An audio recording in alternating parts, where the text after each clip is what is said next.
Hello student. तो EAD online classes में मैं आर के रमन एक बार फिर से आप सभी प्यारे विद्यार्थियों का बहुत बहुत स्वागत करता हूं।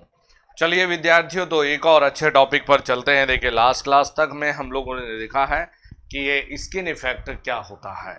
चलिए, एक छोटा सा इफेक्ट और होता है। देखिए, स्किन इफेक्ट के तरह से ही एक और इफेक्ट होता है जिसे हम लोग कहते हैं प्रॉक्सिमिटी इफेक्ट, जिसे हम कहते हैं प्रॉक्सिमिटी इफेक्ट।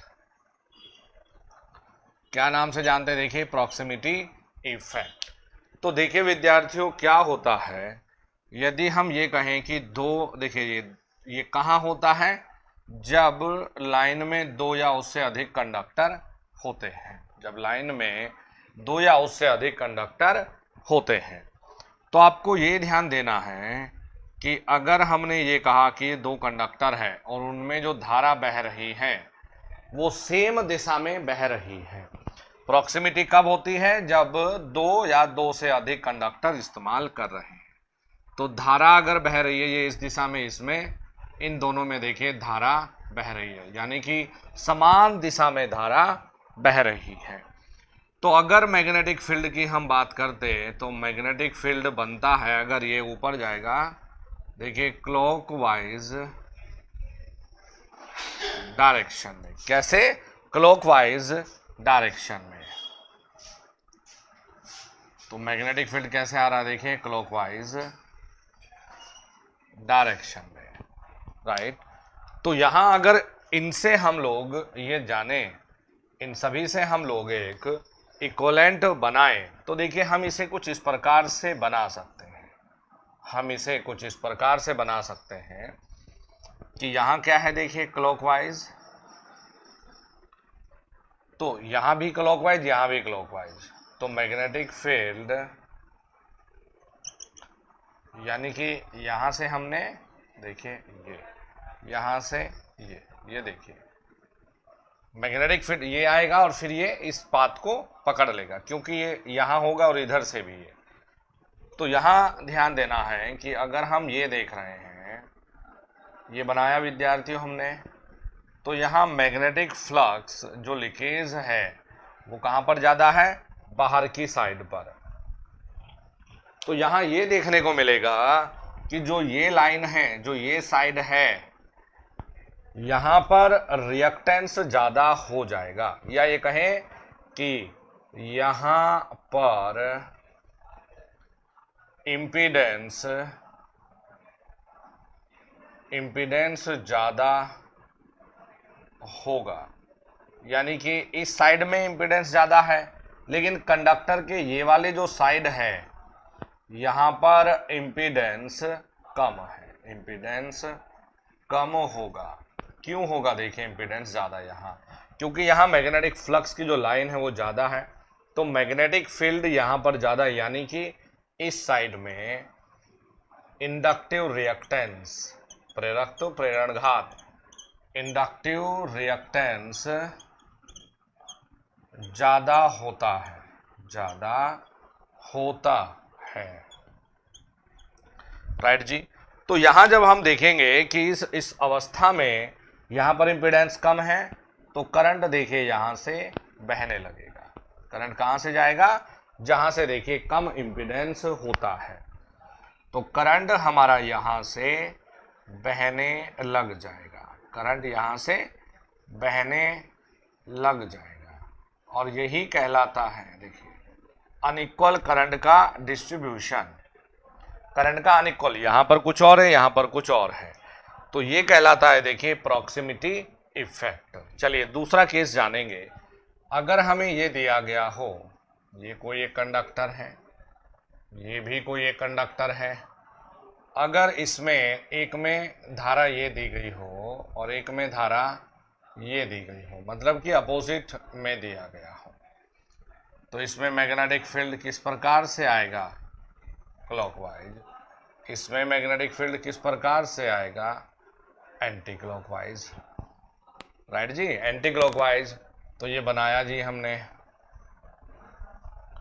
तो एक में किस प्रकार है? क्लॉकवाइज, और दूसरे में क्या है? देखिए घड़ी के चलने की विपरीत दिशा में। तो इस बार जो मैग्नेटिक फील्ड है वो ज्यादा कहां पर है, देखिए ये साइड पे। तो इस साइड पर कंडक्टर के इंपीडेंस ज्यादा होगा और ये साइड पर कम होगा। तो यहां लिखेंगे, देखिए इंपीडेंस ज्यादा होगा, इंपीडेंस ज्यादा होगा।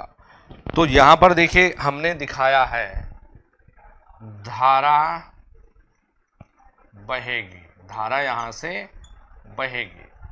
और इस बार जब हम लोग दिखाएंगे तो हम कहेंगे कि धारा देखिए इस तरफ से बहने लग जाएगी। धारा यहाँ बार वाले सेक्शन से देखिए बहने लग जाएगी, राइट ना, धारा यहाँ से बहने लग जाएगी। तो ये कहलाता है, देखिए दोनों केसेस में हमें अलग अलग से करंट डिस्ट्रीब्यूशन देखने को मिला है, यानी एक ही तार में अलग अलग हिस्सा में, अलग अलग हिस्से में धारा बहेगी। एक ही तार के अलग अलग हिस्से में हमें अलग अलग करंट का डिस्ट्रीब्यूशन देखने को मिला है।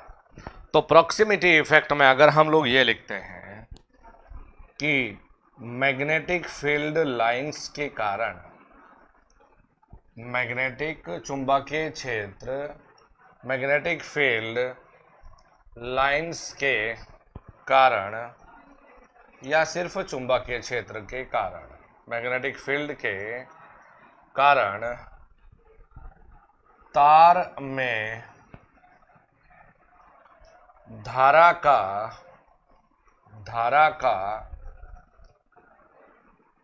बराबर ना बहना, धारा का प्रत्येक, धारा का बराबर ना बहना, धारा का बराबर ना बहना ही प्रॉक्सिमिटी इफेक्ट, प्रॉक्सिमिटी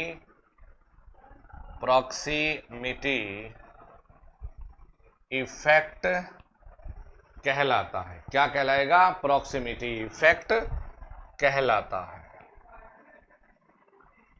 स्टूडेंट, ये वो चीजें हैं जो ITI लेवल पर सवाल पूछता है, लेकिन एग्जामिनर ये सोच के पूछ रहा है कि आपको बहुत बेसिक चीजें पता है, ये बहुत एडवांस चीजें नहीं है। कुछ लोग एडवांस समझ के नहीं करवा रहे हैं, लेकिन आप करिए, एकदम मजेदार चीजें हैं, बहुत मुश्किल नहीं है समझने में। चलिए नेक्स्ट आते हैं, एक और इफेक्ट है फेरेंटी इफेक्ट। एक और इफेक्ट आता है, देखिए फेरेंटी इफेक्ट।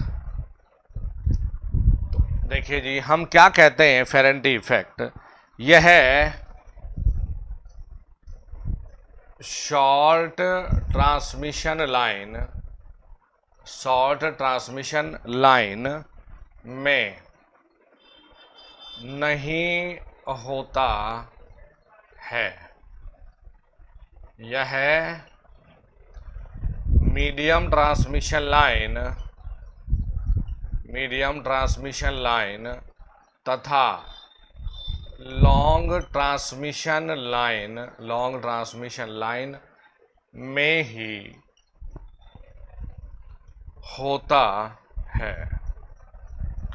लॉन्ग ट्रांसमिशन लाइन में ही होता है। तो देखिए आपको इसमें कुछ लाइनें देखिए क्या दिखानी है। इसमें क्या है कि देखिए जब हम इलेक्ट्रिसिटी को इस्तेमाल कर रहे हैं तो एक साइड तो वो है जहां से हम बिजली को भेजते हैं, ये साइड है देखिए जहां से बिजली को हम भेजेंगे, VS, यानी कि सेंडिंग एंड वोल्टेज, यहां से बिजली को बना के भेजा। ये वो है जहां हम लोड लगा रहे हैं, जहां हमने बिजली को रिसीव किया है, ये कहलाती है receiving end voltage. Sending end voltage, receiving end voltage. तो आपको याद रखना है, देखिए नो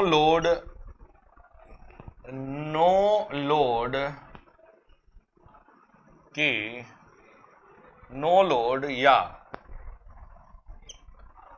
बहुत कम लोड कम लोड की अवस्था में, नो लोड या बहुत कम लोड की अवस्था में, जब रिसीविंग एंड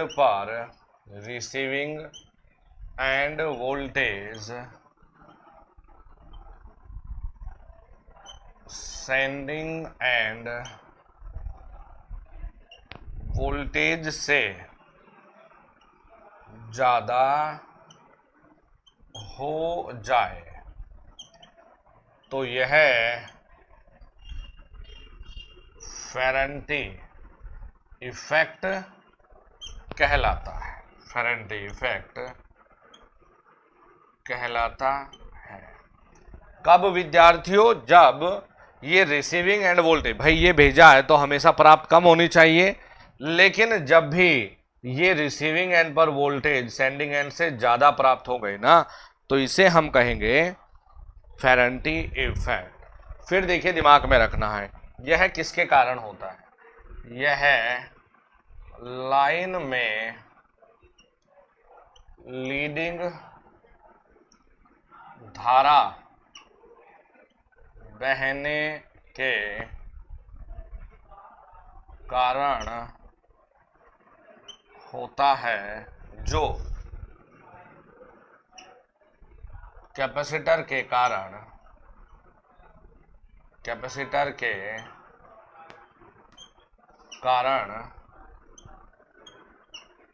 बहती है, जो कैपेसिटर के कारण बहती है। अब पूछा जाएगा, देखिए याद रखेंगे कि फेरेंटी इफेक्ट को कम करने के लिए क्या करेंगे। देखिए, अब इसे कम करने के लिए हम क्या करते हैं, यहां पर लिखेंगे इसे कम करने के लिए रिसीविंग एंड पर पैरेलल में इंडक्टर लगाते हैं। पैरेलल में इंडक्टर लगाते हैं। चलिए जी, देखिए एक बार फिर से थोड़ा सा इंग्लिश में डिक्टेट कर देता हूं, कुछ बच्चों को दिक्कत हो जाती है। यहां पर देखेंगे, due to the magnetic field lines, the current distribution in a unequal way in a conductor, and this is called a proximity effect। ये कब होगा? जब कंडक्टर 2 या उससे अधिक हो। Ferranti effect, this phenomena only या Ferranti effect exist only in medium और long transmission line।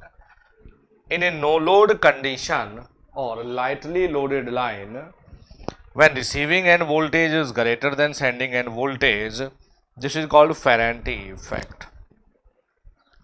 Ferenty effect occurs due to the flow of leading current in the line, and this leading current flow due to the capacitor। To reduce the Ferenty effect, we connect a inductor in parallel across the, we connect a inductor in parallel at a receiving end terminal। तो ये क्या हो जाता है? देखिए, proximity effect. ये क्या है? Proximity effect. ये क्या है? फेरेंटी इफेक्ट। कल क्या पढ़ा था हम लोगों ने? Skin effect, right. नेक्स्ट चलते हैं, देखिए नेक्स्ट यहीं से आगे चल रहे हैं। देखिए, अभी मैंने शॉर्ट, मीडियम और ये लिखा है, तो यहाँ से एक चीज़ को आप दिमाग में रखिएगा कि हमारे लिए ज़रूरी हो जाता है क्लासिफिकेशन ऑफ ट्रांसमिशन लाइन। देखिए कैसे हम ट्रांसमिशन लाइन को 3 प्रकार से देखें क्लासिफाई करते हैं। 3 प्रकार से क्लासिफाई करते हैं। एक होती है शॉर्ट ट्रांसमिशन लाइन, एक होती है मीडियम ट्रांसमिशन लाइन, और एक होता है लॉन्ग ट्रांसमिशन लाइन। चलिए जी, तो नेक्स्ट देखते हैं हम लोग थोड़ा सा एक सेक्शन देख लेते हैं, ये classification of transmission line, classification of transmission line.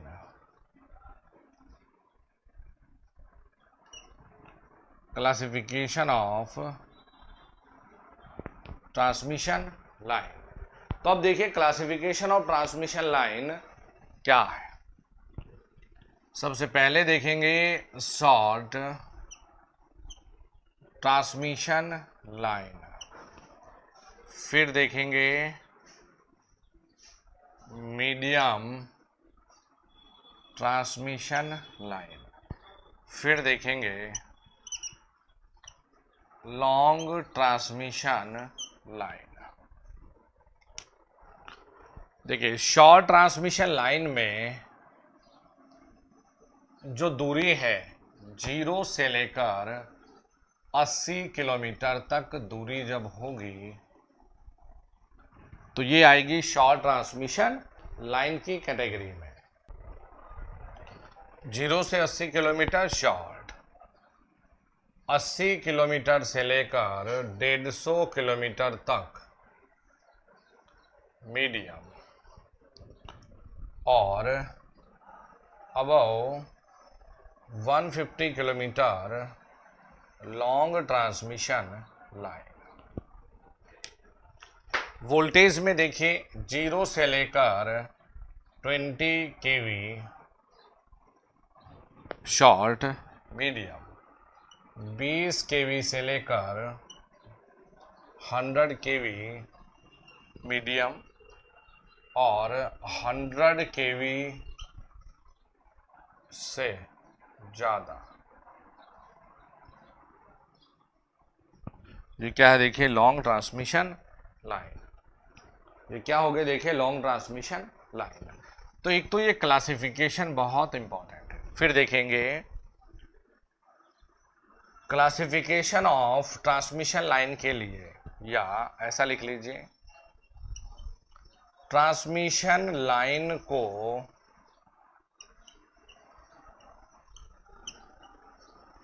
Transmission line का वर्गीकरण करने के लिए सबसे पहला आधार उसकी लंबाई होती है, उसकी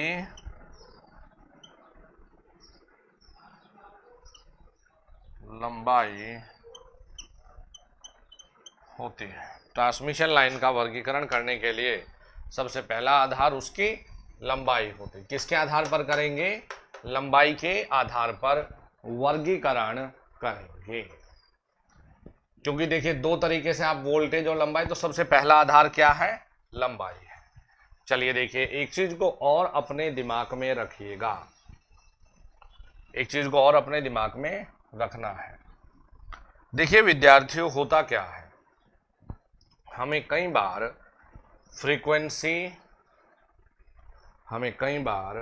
फ्रीक्वेंसी दे दिया जाता है। तो आपको ये बताना है कि फ्रीक्वेंसी के हिसाब से कैसे हम लोग देखिए लाइन का बंटवारा करते हैं। फ्रीक्वेंसी के हिसाब से कैसे हम लोग लाइन का बंटवारा करते हैं।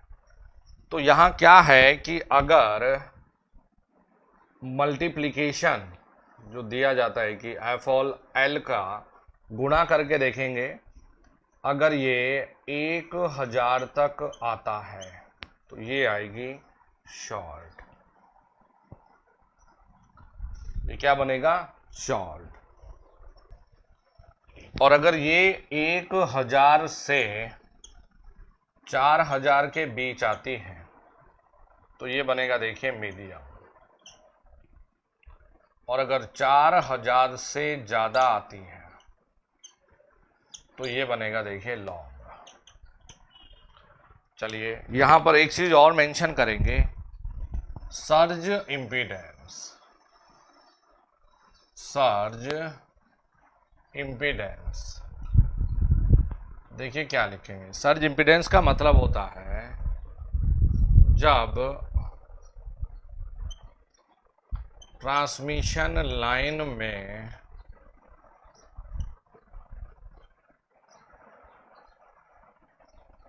कोई भी लॉस ना हो,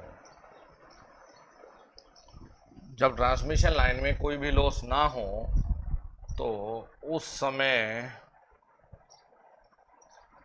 इम्पीडेंस को सर्ज इम्पीडेंस कहा जाता है, सर्ज इम्पीडेंस कहा जाता है।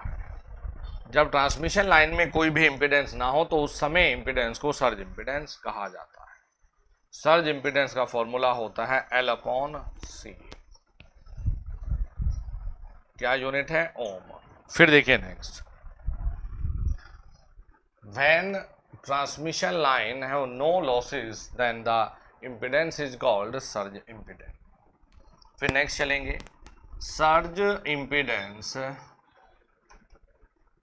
सर्ज इम्पीडेंस लंबाई पर निर्भर नहीं करता, लंबाई पर निर्भर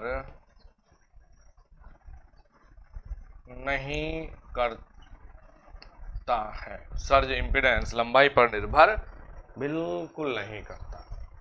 याद रखना है, लंबाई पे बिल्कुल निर्भर नहीं करेगा। यानी कि अगर आपको ये दिया है कि 10 किलोमीटर लंबाई के लिए 40 ओम है तो 50 किलोमीटर के लिए कितना होगा, कितना होगा? तो हम क्या कहेंगे, ये 40 ओम ही हमारा उत्तर होगा। फिर देखेंगे ओवरहेड, ओवरहेड जो ऊपर टंगी रहती है तारे, ओवरहेड ट्रांसमिशन लाइन के लिए, ओवरहेड ट्रांसमिशन लाइन के लिए यह 400 ओम के आसपास होता है तथा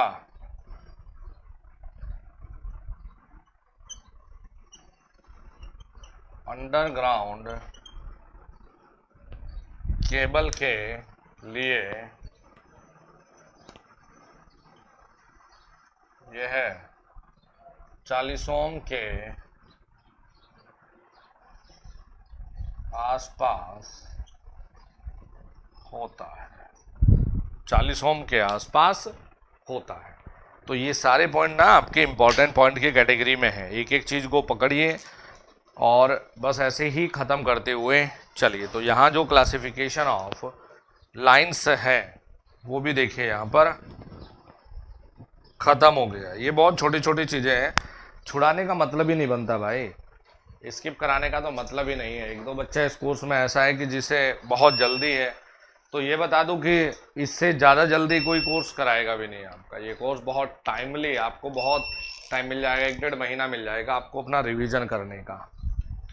चलिए विद्यार्थियों, यहाँ से आगे चल रहे हैं। तो ये हो गया देखिए क्लासिफिकेशन और ट्रांसमिशन लाइन। चलिए आगे बढ़ते हैं।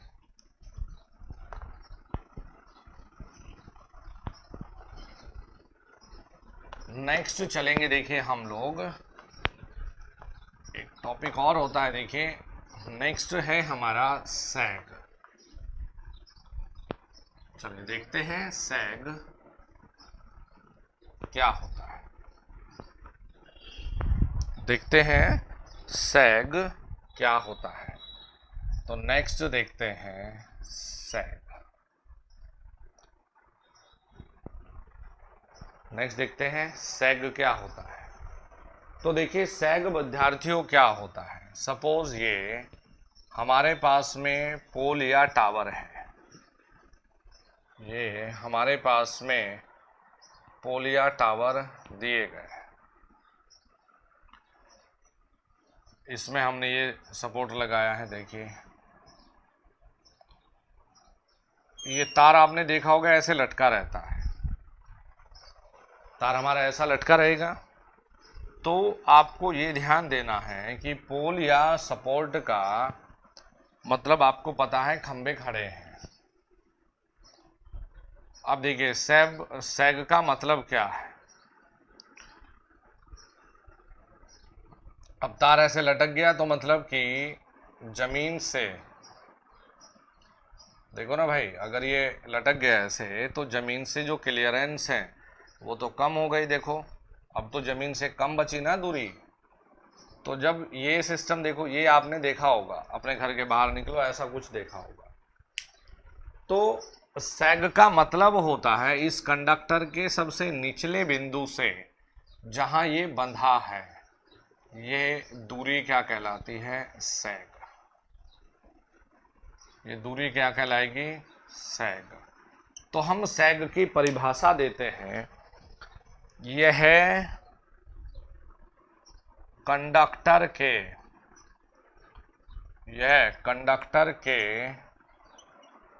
सबसे निचले बिंदु से,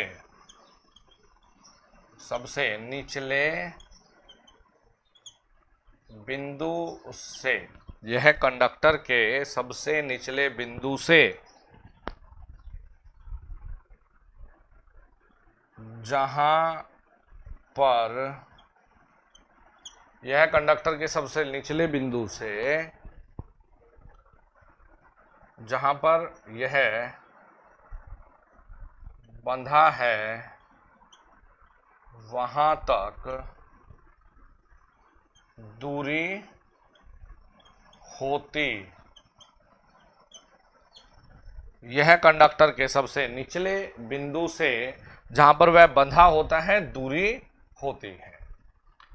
राइट जी, ये क्या कहलाएगा? देखिए सैग कहलाएगा।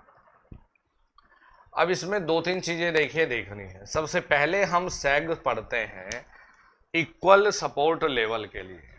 तो सैग समझने के लिए हमें फॉर्मूला लिखना होगा। देखिए तनाव के लिए, टेंशन के लिए, टेंशन को हम डिनोट करेंगे टी। इसका मतलब है देखिए तनाव। ये क्या मतलब हुआ? देखिए तनाव। फिर देखिए फॉर्मूला होता है, जब हम टेंशन टी की बात करेंगे तो आपको इसका मतलब समझ जाइएगा कि यह है तनाव। एल का मतलब हम लेंगे पोल या टावर के बीच की दूरी, पोल या टावर के बीच की दूरी। ये क्या मतलब होगा? देखिए दोनों पोल या टावर के बीच की दूरी से। W हमारा होगा 1 मीटर, W हमारा होगा ये वजन,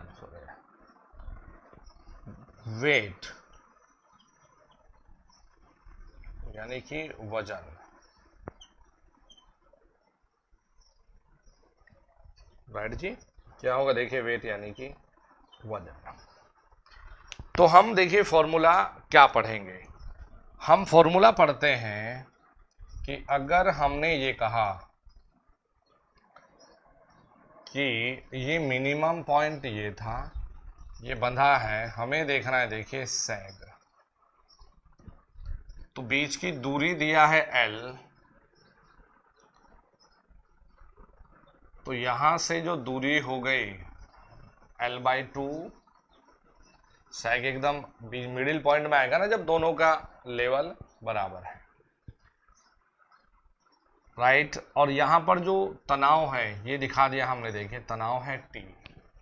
तो इसके लिए फॉर्मूला बनेगा सैग बराबर WL² अपॉन में 8T। सैग मतलब मीटर में आएगा, WL² अपॉन 8T। तो याद रखना है सैग, देखो कैसे, सैग लंबाई के साथ में बढ़ेगा भाई डायरेक्टली प्रोपोर्शनल एल स्क्वायर। सैग वजन के साथ में भी बढ़ेगा, लेकिन सैग टेंशन के बढ़ने से घटेगा। टेंशन यानी कि अगर इस तार को हम ऐसे खींचने लगे तो तनाव बढ़ जाएगा, सैग कम हो जाएगा। राइट जी। चलिए देखिए, तो सैग कहां कहां से देखिए इफेक्ट कर रहा है, लंबाई से कर रहा है, वजन से कर रहा है और तनाव से कर रहा है। तो देखिए हम क्या लिखेंगे, हम कहेंगे कि सैग लंबाई, तनाव तथा वजन, देखो तथा नहीं लिखेंगे, वजन तथा, यहां लिखेंगे आप सैग लंबाई, तनाव, वजन तथा तापमान पर निर्भर करता है। देखो तापमान कहीं फॉर्मूला या सूत्र में तो नहीं है, तापमान पर निर्भर करता है। सैग लंबाई, तनाव, वजन तथा तापमान पर निर्भर करता है। बिल्कुल करेगा निर्भर, कोई दिक्कत नहीं है, निर्भर करता है। सैग लंबाई करता है, तापमान पर भी करता है, तापमान दिखा नहीं। तो देखिए जैसे जैसे तापमान मतलब टेम्परेचर, जैसे जैसे तापमान बढ़ेगा वैसे वैसे सैग बढ़ेगा, वैसे वैसे सैग भी बढ़ेगा। भाई अगर तापमान बढ़ेगा तो ये एक तरह से और ढीला हो जाएगा तार और नीचे लटक जाएगा, गर्मी में ज़्यादा लटके रहते हैं ये। जैसे जैसे तापमान बढ़ेगा वैसे वैसे सैग भी बढ़ेगा, तथा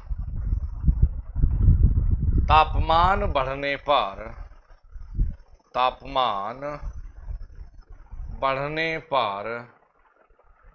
तनाव कम होगा। अगर सैग बढ़ रहा है तो तनाव कम होगा। अब देखिए सैग ये तो हो गया, साथ में देखिए सैग बर्फ तथा हवा से भी, sag affected by ice and air या विंड, सैग बर्फ तथा हवा से भी प्रभावित, इफेक्टेड या प्रभावित होता है। बर्फ तथा हवा से भी इफेक्टेड होता है। राइट जी। अब देखिए एक हम लोग सैग टेम्पलेट लेते हैं, कर्व ड्रॉ करते हैं, किसके साथ में, देखिए तापमान के साथ में। ये हो गया तापमान, और इस एक्स पे दिखाते हैं हम सैग को, और साथ में देखिए तनाव को। तो विद्यार्थियों याद रखना, जैसे जैसे तापमान बढ़ेगा वैसे वैसे देखिए जो तनाव, सैग है वो बढ़ेगा, है ना, तार नीचे लटकता चला जाएगा। और जब सैग बढ़ रहा है तो याद रखना कि जो तनाव है वो कम हो रहा है। इसे कहा जाता है सैग टेम्पलेट। याद रखिएगा, ये होती है देखिए सैग की कहानी, ये होती है सैग की कहानी। राइट विद्यार्थियों, तो ये हो गया देखिए सैग, तो काफ़ी इंपॉर्टेंट है ये, इसको अपने दिमाग में रखेंगे। ओके, चलिए देखिए, आपको ये टेबल भी याद रखनी है। ये है जमीन से न्यूनतम दूरी, जमीन से मिनिमम क्लियरेंस या मिनिमम दूरी, इतना होना ही होना चाहिए। तो 66 से कम के लिए 7 मीटर, 66 से 110 के लिए 8 मीटर जमीन से इस तार की यहाँ पर ये 110 से 132 9 मीटर होनी चाहिए क्लियरेंस, और 132 से ऊपर 10 मीटर से ज़्यादा ये क्लियरेंस होना चाहिए। राइट जी, ये होता है देखिए सैग की कहानी। चलिए, तो इस छोटे से सेशन में ये सब चीज़ें। Thank you very much and all the very best.